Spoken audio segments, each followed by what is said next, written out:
Hello, everybody, and welcome back to Locked On Flames. I'm your host, Jess Belmosto, and today it is game day against Matthew Tkachuk's future team. But first, we must discuss the epidemic of racism in hockey.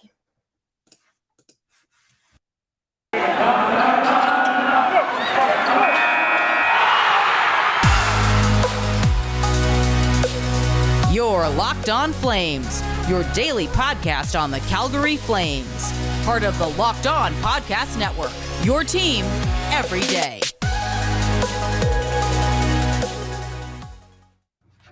Hello, everybody. How are you today? Happy Monday. I hope you're having a great day today so far. Like I said, my name is Jess Belmosto. I am in charge of the Metropolitan Riveters Public Relations team, as well as covering the NHL for years now. So it's kind of fun. Thank you for making Locked On Flames your first listen of the day. You can find us anywhere you get your podcasts for free, and you can watch for free on YouTube. And that's free 99. So come join us. So I don't even know where to start with this because this is just an ongoing conversation that we've had so many times that is so frustrating to the point where it's unbelievable that this is still happening in the league. There is no place for racism in hockey or anywhere, obviously, and we need to do better. There have been multiple episodes in the last 10 days across the AHL and ECHL where there have been racist gestures made towards Black players. And this past weekend, Jordan Subban, who is PK's younger brother, was playing a game and went to, fight a player, and then it's unbelievable. It's caught on video too, so it's not like this is just speculation, but at the 20-second mark of the video, you can see the instigator. I don't know what to call him because I don't feel like giving his name, but he made the gesture that could be insinuated to be a monkey. Some people are saying it's the tough guy pose that Tom Wilson did, but from my point of view, this was a racially motivated gesture, especially because his wrists move. And I can't even believe I have to say this and discuss this on the podcast. It's disgusting, but he made the gestures of a monkey towards a Black man, which is just absolutely pathetic, absolutely disgusting. And, a lot of people are trying to compare it to the Tom Wilson, oh, I'm a tough guy thing. But, Wilson's wrists didn't move when he was doing that gesture. But the player released a statement and a video, and then Andrew Shaw chimed in, and it's just been an absolute mess. It's been disgusting. It has been so frustrating to see people try to defend and, innocent till proven guilty. There's literally video footage of this. Change has to happen in hockey. Quite honestly, I think that I don't understand why there isn't a zero tolerance policy implemented. Probably because there's a reason why there is not a domestic violence policy implemented across the league, because they know that it's going to happen, and they, birds of a feather flock together sort of thing. But if you call a player a slur, you should be out. You make a gesture, see you later. Tweeting really insensitive, racist, Islamophobic things, go get in line, go back to college, finish your degree, and find somewhere else to work, because you are not welcome in professional sports. And we've talked about inequalities throughout the league and the world on this show multiple times, and I don't know how many more times I can say it's not a white person's job to accept the apology that is not made for them or towards them. It's just disgusting. People are I don't know how much more, like, we've talked about this ad nauseum and how frustrating and disgusting racism is, and yet it's still happening. People are still making excuses saying, oh, this isn't part of hockey culture. But PK Subban spoke to the media yesterday and had a lot to say. And I'll share the full 9-minute interview on Twitter. But he said his family doesn't want pity. No one showed us pity when we were 5 years old experiencing this on the ice, 10 years old, through juniors, or any of it. And, he's not someone who jumps on Twitter or his platform to call out every single incident. But this one, he even said, he's like, if he didn't have the name Subban on the back of his jersey, would we still be talking about this today on Monday, even though it just happened? And he also just talks about how deeply rooted this is because he, like he said, he experienced this all the time growing up. And he talks about, my heart breaks for the kids that look like me and experience this, and it just doesn't get brought to light. And, for people to say, oh, this isn't a hockey culture thing, like this happens so rarely. There were 2 incidents within 10 days of each other. I'm sorry. That's just like, what? And then the crowd, if you listen to the video, you can hear people in the crowd chanting a slur. Like, I don't understand how you can say this isn't part of hockey culture when it is a constant thing that we are talking about, and we have to, bring out the soapboxes. We are past the point of listening and learning and listening, because, the Hockey Diversity Alliance has said their piece. Black players have said their piece. It is not their job to say that's racist, don't do that. It's on, their peers to say stop doing that. Like this, like how harmful it is. And I don't understand how many times we can talk about it, because it's not up to a white person or anyone who isn't black to try to justify or explain away what happened. It's not our job to accept the apology. You need to just start calling it out and putting your foot down. Just, it's unacceptable. And just cut the crap. Like, I don't know how much I don't know. I could go on for hours and just talk about how awful people are in this hockey community. There's definitely good people, but when you have to shine light on the bad, it's easy to talk about all the bad things. To wrap up this segment, I'm going to tell you to be better. Be better. Donate to Black Girl Hockey Club if you can afford to. Donate to PK Subban's charity. He mentions it in the interview. And do your part in being a better person who does not align yourself with racism in any way. And I like don't even know how to segue this to an ad break, because it's just so frustrating. But I guess coming up next, we're going to talk about the Flames losing to the Oilers and why we need to stop overreacting after one regular season loss. Built Bar is a delicious tasting protein bar that will get you through your days when you are hungry and needing fuel. Built Bar is a protein bar that tastes like a candy bar that is dipped in 100% chocolate, and it is delicious. It doesn't taste like a protein bar. It tastes like you're chowing down on a normal candy bar that, is unhealthy, but you're fueling your body with fiber, protein, healthy carbs, not a lot of carbs.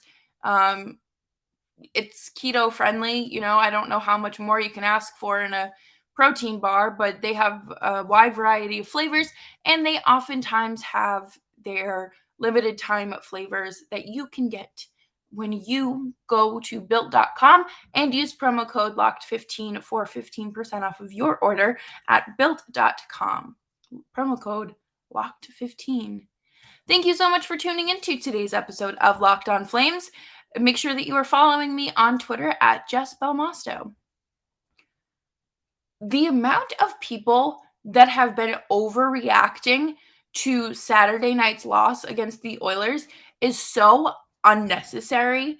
And I feel like it was as if people were pushing like that nuclear missile code in like the White House, and they're like, we got to do it. It's time to, time to blow it all up. Like, relax. Like, you don't have to hit the panic button. There's no need for it. And I'm just gonna say this. We went into this talking about how the Oilers could easily pull off a win, and the only reason they did win was because their goaltender that they complain all the time about blocked he faced 47 shots and blocked 44 of them, or saved 44 of them rather. Like, their goaltending was red hot, and the Flames just had a strong first period and then said, it's fine. Flames outshot the Oilers 47-31. Flames could have had 11 goals. The Flames could have had 11 goals if any other goaltender was in net. Any other goaltender would have let up 5, 6, 7 goals the way that this team was shooting them. And, goals in the first period came from Milan Lucic and Matthew Tkachuk. Like, that gets your game going. That gets you fired up. And then Noah Hanifin had a goal, and then 2 of Edmonton's 5 goals came on special teams. The Flames' penalty kill has to be stronger. Stuff happens. I get it. Especially like when you have Leon Draisaitl and Connor McDavid, your power play merchants out there. You're going to let up a goal. It's going to happen, but you can't make it a habit. It needs to just be nipped in the bud, and we need to move on. Okay? We just got to move on, shake it off, breathe, and move on. Move on to the next opponent. And there's no reason to be pressing the panic button, okay? Again, there is still so much hockey that is left to be played. Like, we're not to the All-Star break yet. It's okay. And it's a January night game against a division rival. Yes, you want to win those. But why people are acting as if like the Flames season is over because they lost this game. Like, this eliminates them from playoff contention of any sorts. And it's just like, can you breathe? Like, I genuinely need these these Twitter fingers to take a deep breath and breathe. And the Flames did charity work. Do I expect more out of their top 6? Yes. Mainly, am I talking about that second line? Of course I am. I want to see them do a little bit more of offensive production. I want to see goals. I want to see them playmaking. And I talk about it more in the next segment, but come on. It's time to get it together. It's unnecessary to just, cry about this team losing a game and then not want more for them, and then say things like, oh, I don't think they need to make any moves at the deadline. Like, that's so counterproductive. And that's my gripe with Flames Twitter today. And like, the Flames just underestimated an opponent that has been struggling for weeks, and there's no need to hit the panic button. I don't know how many times I'm going to say it. The season is not over. There's a little over half of the season left. Take a deep breath. Log off of Twitter. Read a book. I'd tell you to touch grass, but it's probably covered in snow like it is here. But there are so many things that will be, contributing to success of like the remainder of the season. And I don't think we'll look back on this game at the end of the season and say, wow, if only the Flames had won that game, things would be so much different. No, it's not. And you know what? Leon Draisaitl scored 2 goals on you in the 3rd period.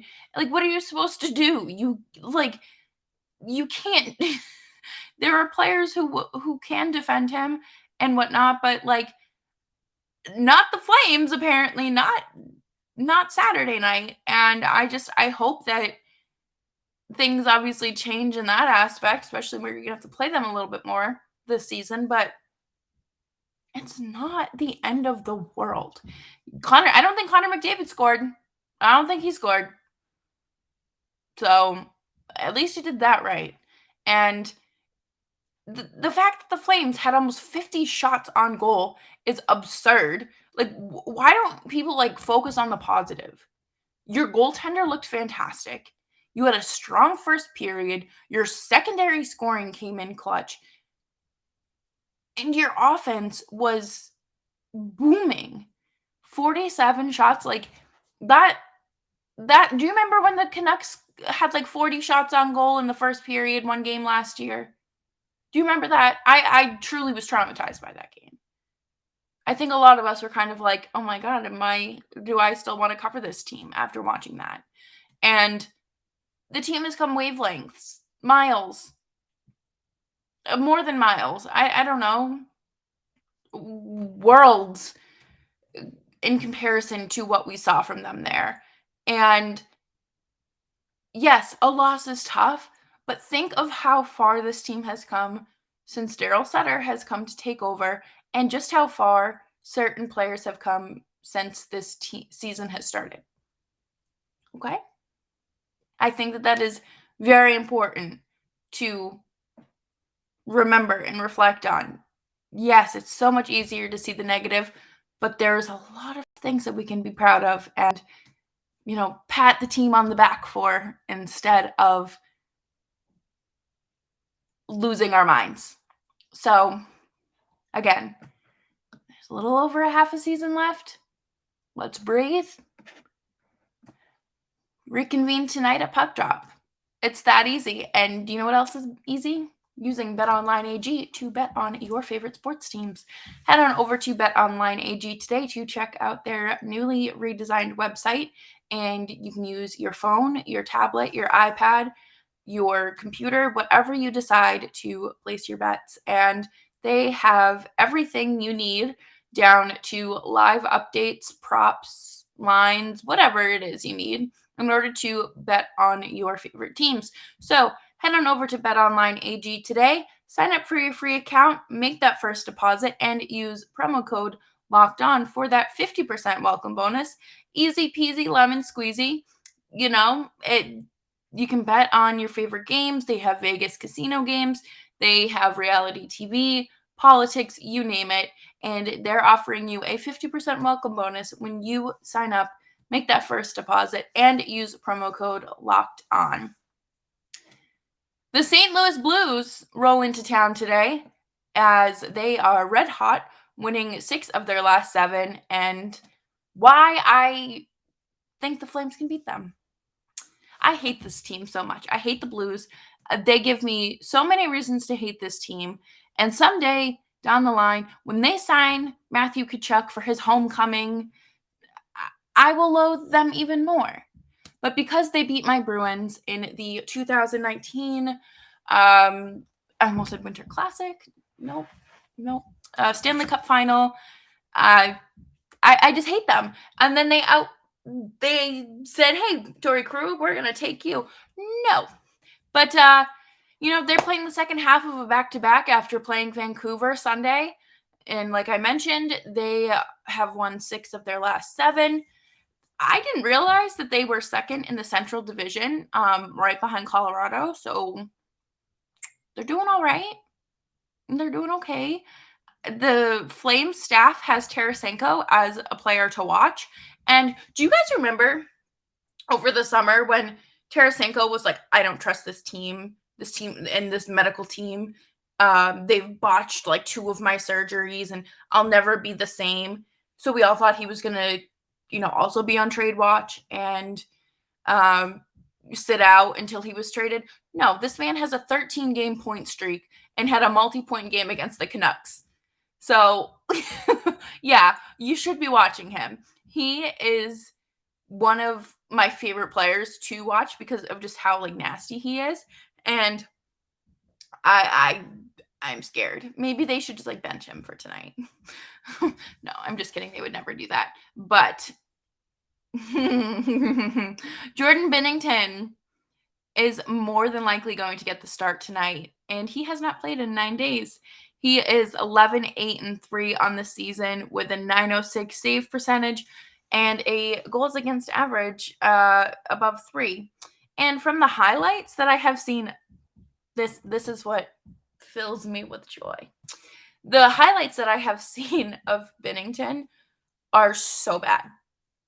Like the goals that he has allowed, and I watch them and I'm like, I I think I could stop those.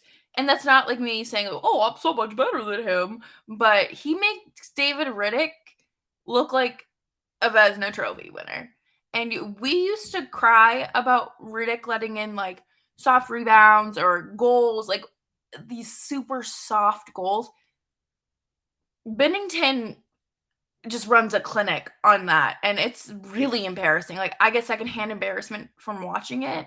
Like, why would you they put all of their eggs in one basket with that man after they won the Stanley Cup. Have him. He's gross. But the Flames have to find their footing again. One loss is a lot easier to bounce back from than 4 in a row. And I think that the Flames need to just win. I think they need to win. I think they need to score more goals than their opponent, obviously. But I think that a key factor to winning this game will be Andrew Mangiapane. And I want to see more out of him. He's been shooting the puck a decent amount and, you know, playing good defense. But I think he needs to really push himself to score the goals. And I know he can do it. We all know he can do it. Very capable of doing so. And him having 1 point in his last 5 games really tells me that it's time, like he's due. And I think that he's one of the players that can make a difference when it comes to these close games because he gives me this vibe that he is very very competitive. All these hockey players are, but he wants to be that clutch player. He wants to be that guy. And I think that letting him, I'm playing Jordan Binnington for God's sake. I think a mannequin could score on him. But, I think that he'll have a good game. I think it's time to time for him to step it up again, especially if he wants to keep playing on the second line. He has kind of, found himself there because there aren't many other options. But I'm sure Daryl Sutter would love to give Brett Ritchie some top 6 minutes. We know that that's what's going to happen if Mangiapane continues to flicker down some more. Speaking of flames to watch, my flame of the day is Mahogany Vanilla from White Barn. The notes on this candle are warm vanilla, bergamot, and sweet sandalwood. This is one that I got from work. So that's my flame of the day alongside Andrew Mangiapane. But puck drops at 7 p.m. Please be friendly out there on the ice. If you are going to the game, have fun, be safe. I would tell you to eat chicken tenders, but those restrictions are still in place. So, again, players to watch, Mangiapane and Tarasenko. Have fun if you're going. Please heckle Jordan Binnington. I don't know. I'm so defeated from that first segment and having to talk about how deeply racism runs rampant in this league. It's just it takes a lot out of you. So thank you all so much for tuning in today to Locked On Flames. And I will happily catch you tomorrow. And hopefully we can talk about a Flames